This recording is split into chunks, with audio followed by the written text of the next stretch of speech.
स्वामी आज मत सकाल सकाल ठकी देइछन्ती। हाय फ्रेंड्स, गुड मॉर्निंग, जय जगन्नाथ। चलते आज ब्लॉग स्टार्ट करवा।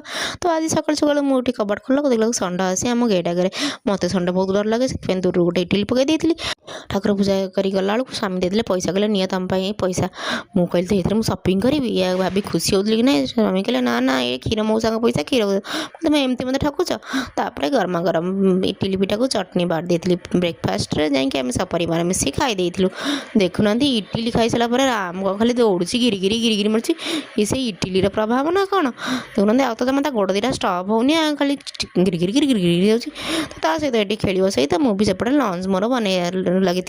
लंच आज अच्छी स्वादिष्ट पोटल तरकारी जोटा कि गरम मसला पकई बंद कर देती। लंच को बाड़ी नहीं आसती खाई आम समस्ते मिसिकी। लंच आज जो स्पेशल आइटम बनई मैंने पाग पानी मो कमलार पाग पानी जो रसुण कंचा लंका टे सोरिष तेल पकईदेव पागटा पूरा तो मस्त लगे भी पाटे पानी पड़े जाऊँगी।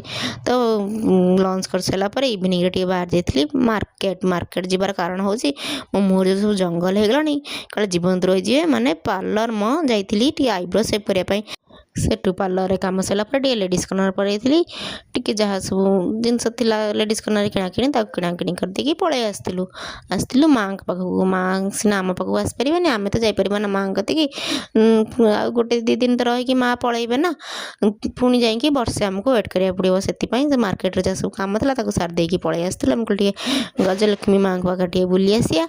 तो बुलाबुली कर सारापर से डुंगुलुंखु मिल जाता पापड़ वाला।